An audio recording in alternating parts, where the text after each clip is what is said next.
Yeah, we already have former Senator Trillanes on the line. Let's bring him in. Okay. Senator Trillanes, welcome back to Storycon. Hi, Senator. Magandang hapon sa inyo. Magandang hapon po sa inyo, Ma'am, Ed at Ronald. Magandang hapon din Magandang po. hapon, Senator. Long time no see. Sir, Okay. simulan ko na dun sa sa may pahapyaw nung isang araw o isang gabi si Pulong Duterte na supposedly meron na raw ICC arrest warrant laban kay Bongo and two police officers. That's according to Pulong ha. Pero mukhang nagde-deny naman ang DILG. Would you by any chance DOJ. at DOJ, would you by any chance happen to have any information? Ito po, ang base sa impormasyon natin ay wala pa pong warrant na nai-issue after nung kay Bato. So wala pong warrant kay Bongo at kung kanino man. Ito po ay I think ina-agitate lang niya yung kanilang base para ipakita na lang ito, na talagang arbitrary yung pag-i-issue ng mga warrant. At let me take this opportunity para maka-clarify. Ito pong mga warrants po na i-issue, kung darating man yan, una-una hindi malalaman ni Pulong yan. Yung tatay nga niya, si Digong, hindi nalaman na may warrant na siya. Tama. So hindi nila malalaman po yan. Ngayon, pero ito po, ang basihan po ng mga warrant na yan ay yung sa mga krimen na ginawa nila nung tayo ay miyembro pa from 2011 to 2019. At ito, may jurisdiction po yung ICC dyan, base na mismo sa Korte Suprema. Kaya yan po kasi yung naratibo nila na kahit sino na lang daw ay pwedeng damputin ng ICC arbitrarily. So hindi po yan. Hindi naman tayo nag-commit ng EJ case. Kaya wala po tayong kailangan na ialala. Ganun po. Yeah, well, we were Senator, also matagal nang nalilink si Senator Bongo dyan sa EJK, although not in the law enforcement side, no? At alam natin na si Royina Garma, ang isa sa critical witnesses, kung sakasakali lang, na makakapag-implicate sa kanya dun sa reward system. Yun yung issue sa kanya, hindi ba? Baka pwede nyo kaming linawan dun. Kasi nakakalimutan na rin yun ng mga tao. Okay, ito po, yun po yung unang informasyon lang na si Bongo ay paymaster dito. Kumbaga Opo. siya yung tagabayad nung tagabigay ng reward. Pero base po sa mga testimonya nung ilang mga witnesses pa aside kay Colonel Garma na itong buong EJK operations, dalawa ang sangay niyan. Galing po yung utos kay Digong, siya yung pinakang mastermind, siya yung nagtaga-utos. Mastermind naman dun sa operation sa PNP, si Bato de la Rosa, ginamit niya yung PNP organization dun sa Tokhang, Oplan Tokhang. Yan po yon. Dito naman sa kabilang sangay, si Bongo as a mastermind o co-principal, siya naman yung special operations nung EJK na yun, na ang pinapatay nila yung mga karibal na cartel or operatives nung cartel mismo nila Michael Yang. So lahat ng kalaban nila sa operations na yon, ito yung pinapatay. Ito yung mga Chinese na nasa kulungan na, pero pinapatay kasi nag-ooperate karibal nung kanilang drug cartel nila Digong. Si Bongo po ang in charge po ng operations na yon. So yun yung accusation against Bongo. It's not just Royina Garma. Hindi lang po Hindi lang yung Garma istorya ni Royina Garma pala, yung nililink sa kanya. Opo. Marami pa pong nag-testify na mga testigo against kay Bongo dito sa Special Operations Group na itong EJK. Yun po ang kanilang modus. but sir, So have you're those saying testimonies directly been involved siya, hindi lang siya paymaster.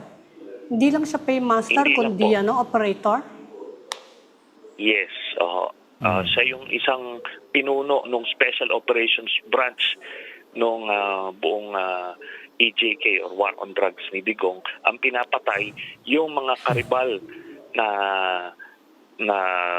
drug lord or yung mga ninja cops na hindi kasama sa grupo nila. Yun po yun. Pero sir, aside from Garma's testimony before the Senate, itong sinasabi niyong ibang witnesses linking Bongo to other cases of killings, this time involving Chinese drug lords, ito po hindi pa made public. We have not heard of these yet in ngayon public. ko lang narinig Tama ba? yan, yeah. Opo, hindi public 'yon. Even yung testimonya ni Colonel Garma na mas extensive, hindi po na-publicize 'yon. Yung na-publicize lang ho, yung mismong pinatay nila dun sa Davao Penal Colony, yung operation na 'yon. Yes.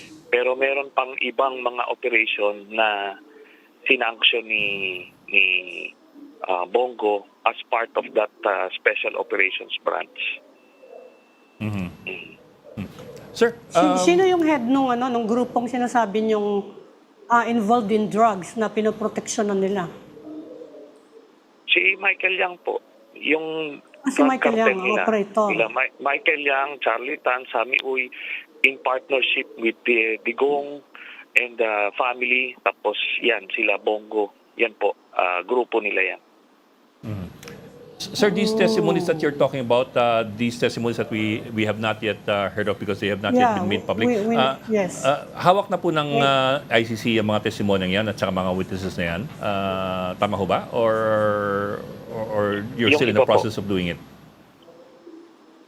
Lahat po yan base sa mga interview nila. Kasi bawat potential witness binivet tapos ini-interview nila. Sa yan po yung mga testimonyang lumabas doon sa mga prospective witnesses na yon. Yun po. Yung iba nasa kanila na, yung iba ay pinoproseso pa. That's interesting kasi sir, by your account, hindi lang administrative ang papel ni Bongo sa mga pangyayari. At Yes. least by your account and the account of these witnesses you're talking about. Opo, siya po yung nagbibigay ng clearance ng green light. Pero ito po ay may kumaga pre-approved na ito ni Digong lahat. So kumaga si Digong sa kanya yung buong master plan, yung approval, yung operations, si Bato sa PNP side, si Bongo dun sa special operation side. So sila na lang on their level nag-approve na rin sila ng mga operations. May involvement ba dyan si Pulong? Kasi I remember merong testimony nun, di ba? Yung from the customs broker, linking Pulong to drug deals. Kasama din ba siya dyan? Doon po sa EJK side, wala po siya. Hindi siya kasama sa operations nila. Pero doon sa drug operations, doon sa custom, yung mga smuggling, doon po siya na-implicate. Doon sa pagpasok ng mga droga doon. Yun po yun. So, yun yung testimony nung customs broker, remember, merong ganon na inimbestigahan ng Congress. Tama ba yung testimony no nagtutugma dyan sa mga records ng ICC? Hindi po sa ICC, kundi yung records dito sa local law enforcement natin. Yung sinabi ni si Mark Taguba, yun po yung Mark Taguba, customs broker na nagbabayad sila doon sa Davao Group na pinangungunahan ni Mans Carpio at saka ni Pulong Duterte. Yun po yung kanyang testimonya. Yes. Tapos ito ay kinorroborate ni Jimmy Guban. Ito yung customs police na nakahuli sila, naka-intercept sila nung isang magnetic lifter. At yun din naman ay kinorroborate muli ni Mr. Ramil Madriaga. So marami pong yan. Tapos si Las Cañas, nag-testify din siya. Doon naman sa Davao na customs, doon sila na involved yung grupo nila. So ang kakumpetensya, yung sinasabi niyong ina-identify ng grupo nila Bongo, yung kakumpetensya niyang Davao Group. That's what you're saying? Opo.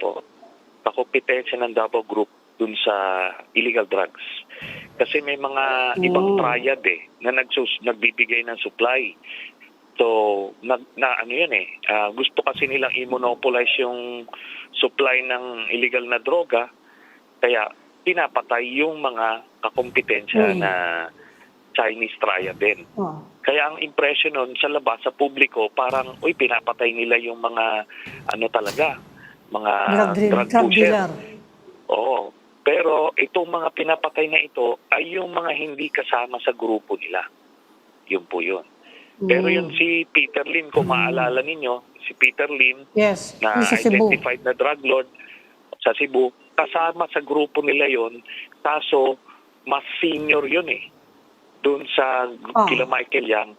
Kaya gusto na nilang i-elevate si Michael Yang, kaya sinunog yon si Peter Lim, pero hindi pinatay. Hinayaan lumabas. Hinasuhan, tapos biglang cleaner, tapos pinalaya. Pinaalis sa Pilipinas. Kasi parehas na triad po yan sila. Listen. Kasi parehas na triad po sila ni Itong si Ilang Pulong, items lang. Senator, wala ba siyang active case dito sa mga binabanggit nyo na naging role niya dito sa usapin ng drug trade? Or active involvement? Meron po. May active case po na pending sa DOJ. Kaso talagang nahihiwagaan ako kung bakit sobrang tagal at hindi maiproseso yung kaso na yan. Kasi maliwanag ho yung dyan, yung ebidensya dyan. Kasi ebidensya dyan, yan din po yung ginamit to prove yung guilt ni Mark Taguba. So, talagang solid na ebidensya. Tapos sila naman yung nagturo nung mastermind. Kaya, yun, wala ka nang, wala ka nang hahanapin pa. Pero, talagang marami hong mga kasabwat pa nila. Sabihin na lang natin na ibinao nila dyan sa DOJ at sa iba pang mga ahensya ng gobyerno. Hindi kaya dapat Kaya hindi ipaalala gumagalaw. doon sa DOJ ngayon? Ano na Hindi po nangyari tayo doon sa kaso? nagkukulang sa pagpaalala. Senator, anong Hindi status po tayo nung nagkukulang. anong status ng kaso na isinampa niya sa ombudsman laban kay Bongo? Plunder case yun, di ba? Ando doon po. Oo. Ano yun? Open and shut case yun. Sana maitanong niyo po kay Ombudsman Boying Rimulya kasi di ba marami siyang ipinangako. December 15, marami dapat makukulong. Pero itong pinakang buong kaso, buong-buo na yon. Kasi ito yung 6.6 billion na total projects, 200 contracts na ibinigay nila Bongo at ni Digong doon sa tatay at kapatid ni Bongo mismo. Wala na po itong mga middleman o kung sino man, diretso. Kagaya nitong ginagawa di ba, yung hinahanap nila kung sino ba yung proponent nila Diskaya, kung sino yung ng pondo. Ito po, buo na sa kanila na diretso. Wala na ngang pretensions man lang So wala ilang 8 months na 7 months na nakatenga yan sa Office of the Ombudsman. Kaya nagtataka ako kung bakit hindi pa rin gumagalaw. Mga kontrata po ito ng DPWH mismo at ang nakapirma mismong yung tatay at kapatid ni Bongo. Kahit na hindi sila yung kumbaga class A na contractors na pwedeng mag-undergo ng project. So joint venture sila. Meron nga din silang joint venture with the Discayas Tapos pero sila yung gumagawa at nangungumisyon. Binibigyan na lang nila ng porsyento itong mga nagpapagamit ng AAA license. So hindi po gumagalaw yan. Kaya maganda po, maitanong yan sa ombudsman ko, mamaya't mayain natin, mas mabilis pa po yan dapat. Opo. Sir, may ba ako ng konti? There was somebody who pointed this out a couple of days ago. Of course, the law firm of Sigrid Fortune is the one handling the case of PP Sara dun sa impeachment trial. But of course, Sigrid is also married to the sister of the Remulla brothers. And the Remulla brothers are, of course, active in several of these cases. There was a question that arose as to whether or not there could possibly be a conflict of interest in these associations. Yes, kasi pero kung dun sa kaso dapat sa mga ombudsman side yung conflict of interest. So dito sa pero dapat dinideclare nila. Dinideclare nila na ito, just for the record, for transparency, brother-in-law nila yan. Kaya kailangan din hindi rin magkaroon ng access sa ebidensya yung ombudsman doon sa impeachment trial. Kasi kahit na ano man yan, merong mga galamay na pwedeng makarating doon sa kabilang kampo yung mga ebidensya. Kaya kailangan siguraduhin yung yung guhit na yan. What about you? To you, is this any point of concern or it is not? It is a point of concern kasi marami na I'm not pinning the blame on anybody yet, pero may mga singaw na May mga singaw na ebidensya na nakakarating doon sa kabilang kampo at meron ng mga nagagawa nila ng paraan. And so highly suspicious yung connection na yon. Pero kaya kailangan maging maingat pa, no? Itong kay yung kay kaso ni Bongo sa ombudsman, ito po, again, I'm not accusing anybody. Pero kumakalat kasi yung impormasyon na may mga parking fee na kinakalap dyan para hindi umusad yung kaso ni Bongo. Ako naman, ang pinakang pruweba dyan na hindi totoo yan, kung iproseso nila. Kasi buong-buo naman yung kasong i-file doon namin sa ombudsman Kaya kailangan, dapat nasa advanced stage na yan. Pero wala ngayon, nabibigyan ng credence yung mga rumors na yon na may mga parking fee na pinakalat yung mga interested parties para hindi umusad yung kaso. Kaya kailangan maitanong po yan kay Ombudsman Boying Remulla. Okay. Sir, Tatanungin po natin kapag nakausap natin si Boying. Sir, kabi naman ako iba ng konti. Kayo po, by any chance, have you been offered any position in the Marcos administration? Considering nga na parating on and off, may usapin na na possible shake-up, review, or revamp. Baka daw ikaw ang DILG, Senator. Wala pong formal offer in that regard. Although naman tayo, pwede naman po tayong manilbihan kung nasa gobyerno man o sa labas. We will just continue what we need to do. But you make the distinction na walang formal offer. I suppose by that you mean na merong informal feelers. Wala po tayong sinabi na gano'n. Basta gano'n lang ho. I think these things are forthcoming. Not necessarily para sa akin, pero I think there will be some changes in the days or weeks to come. Oh, ano yun, sir? Ano yung narinig?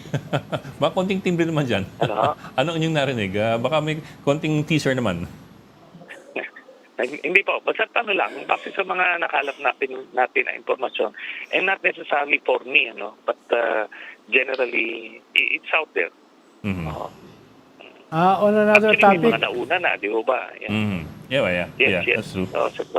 On another topic, Senator, anong tingin nyo dito sa malapit ng magsimula na impeachment trial ni Vice President Sara Duterte? Very optimistic ba kayo? Pessimistic? Half-half? Okay, dun sa kung mangyayari ito, so malapit na, July 6. Yes. Pero base sa mga nakakalap namin na impormasyon, itong kabilang kampo ay talagang desperado at gagawa sila ng ilang pagkilos, destabilization efforts to make sure na hindi matuloy. Ilang beses na nila, nakita nyo naman yung 18 bodyguards, ilang beses na paulit-ulit. They were hoping na magkikreate ito ng political outrage, pero time and again, hindi. Kasi nga walang kalaman-laman. Pero inuulit pa rin nila. Ngayon, merong ibang mga gusto silang gawing trigger para nga magkaroon ng kaguluhan at hindi matuloy yung impeachment trial. Ngayon, kung malagpasan niya mga yan at matuloy na itong trial, ako ay naniniwala na yung ebidensya ang magiging critical nito.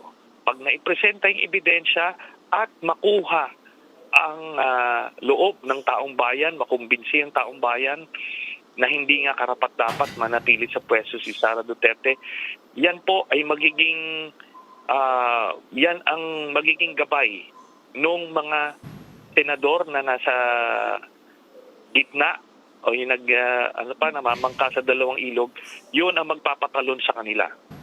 Kaya abangan po natin yon. Theoretically, may numero. 16, 17. Manipis lang talaga. Manipis.